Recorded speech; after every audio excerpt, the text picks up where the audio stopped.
Hi, my name is Dr. Michelle Maidenberg, and I'm going to introduce you to Sue Adams, and she is a nurse practitioner who works in a school. I am so delighted to have her here. She is a wealth of knowledge and can be really helpful in terms of speaking to the adversity, of parents and again, us looking to open schools soon. I know there's a lot that we have about the uncertainty about when they'll open and if they'll open. So, we'll speak a little bit to all of that. Sue, please introduce yourself. Michelle, that's such a nice introduction. It's great to be here.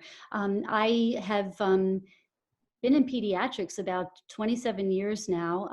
I am a family nurse practitioner, and currently I work at a school that has both day and boarding students. And as we were kind of talking about before, it was a really difficult decision to decide what to do with our boarding students. But it ultimately came down to the requirements for quarantine. Just really couldn't do that as they were set out at that time.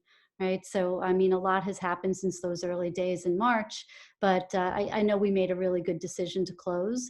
Um, so, a lot of what we're talking about now is how can we reopen? And, again, as I was sharing, I am optimistic. There is a lot of good data coming out of China. I'm hearing some of my physician colleagues talk about that, children do seem to not be the greatest transmitters of this. So again, there's a Dr. Jennifer Karsten who's been speaking a lot about this, but I'm just trying to follow the resources and our public health department and see what makes sense. But I'm really hopeful that we can get back to school in September. Yeah, and Sue, one of the things that you did share with me, and we're also colleagues and friends, is that you have a special needs son. Yes. And there are a lot of parents out there who have children with all different kinds of challenges.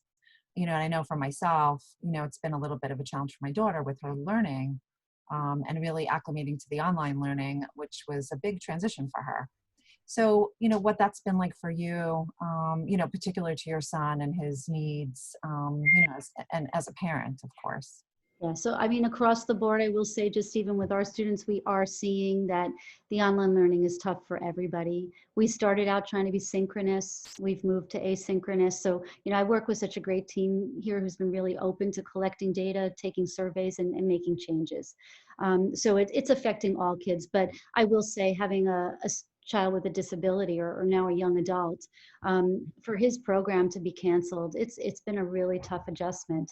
And the technological pieces are tough for him, so he needs a lot of help with that. And I'm really grateful that I do have a job that allows me to be home with him. I am still working, but more remotely. Obviously, I don't have students here with me, but as opposed to being out on the front lines right now, which I wish I could be helping more, I've really been needed at home. And like I told you too, the Office for Persons with Developmental Disabilities has really been wonderful in allowing the online sessions for students with disabilities. So that's kind of unprecedented. So, my heart just goes out to all of the parents who are struggling with this, because particularly if you have a child with autism who really craves that consistent schedule Mhm. um, and routine. Right now, every child's routine is just broken up. So, again, just taking a deep breath, being flexible, and helping each other.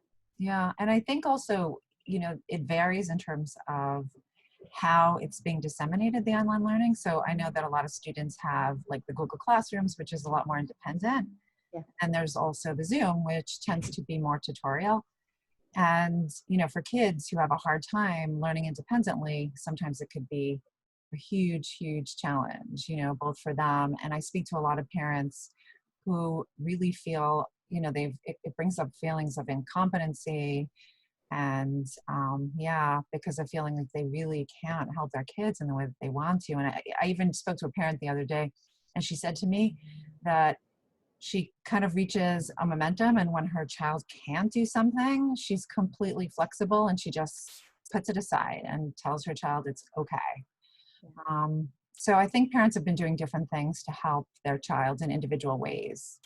Absolutely. And we've really been, I mean, again, I work with great people. We decided to go pass fail, which I think relieved a lot of stress on the students. And it's funny, I was on a Zoom call today with a lot of other independent schools, and it's actually a lower percentage of people who decided to go pass fail. But also being in New York, I think that was a really good decision.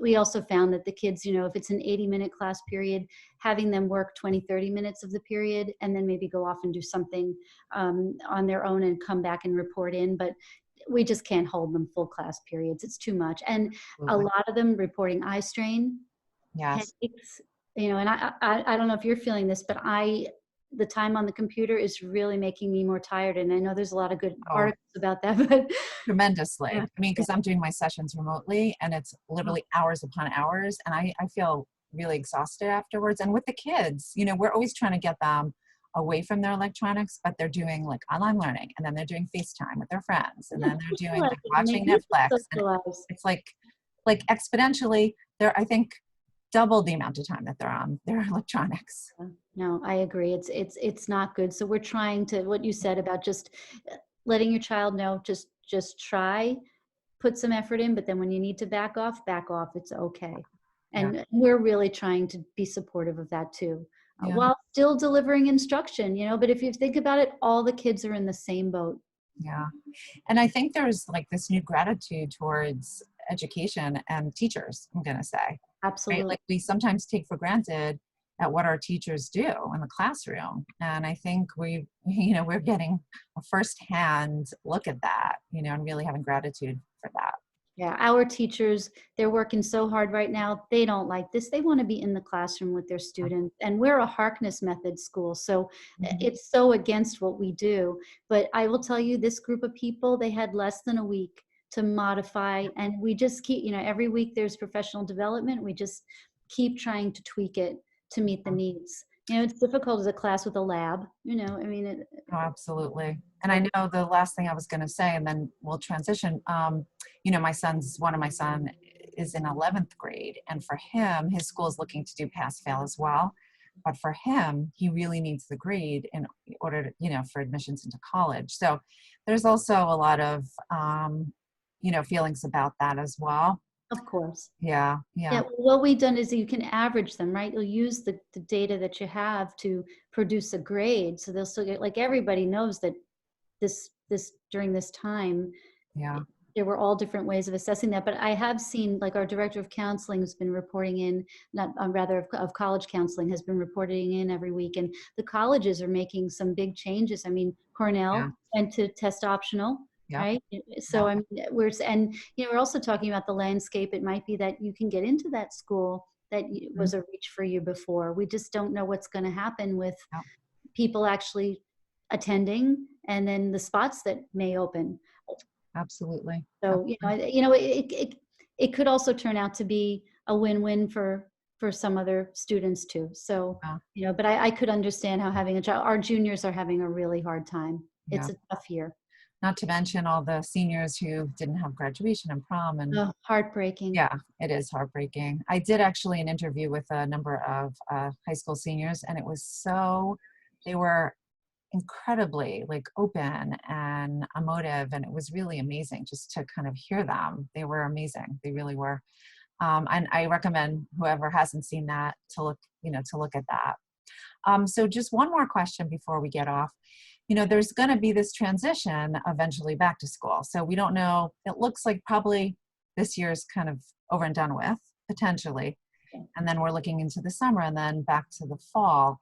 And I have the sense that it's going to be challenging for some kids, especially those I'm finding with my anxious kids that I see in my practice, they're actually less anxious because they're home. Right, So right. the transition back to school is going to be a little bit challenging for them. Any words about, the potential transition in the future? Yeah, I think we're not exactly sure how this is going to work, but there are going to be procedures in place, and we'll definitely have to, like, reassure students and families. A lot of communication will go out. I mean, that's really been the Yeah. name of the game. We've been communicating regularly, and again, having our counselors available, our whole Mhm. health center staff available to be there for kids, and also what we do all the time too, working with their private therapists too, to make sure that we make the transition back. We have a really nice meditation room at our center, which we use a lot.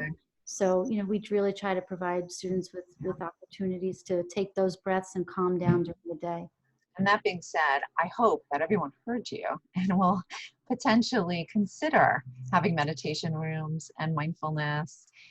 And yes, I am all about that. And I try to advocate to schools about social emotional learning.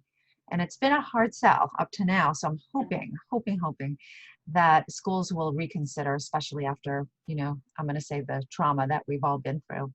Yeah, So no. Sue, it was so great to have you here, and I so appreciate everything that you had to offer. And it's always great speaking to you because you always have so much to offer, and I appreciate it. Likewise, you're my go-to. So thanks so much. And thank you Yeah, for all you're doing for the community, the world. I'm so glad that your patients have you and your thank you, family. thank you, and you I as love well. you. I look forward to when you get back to school and and your son goes back to his usual routine as well. Likewise. All right, Okay, Michelle. be well. Take care. Bye. Bye.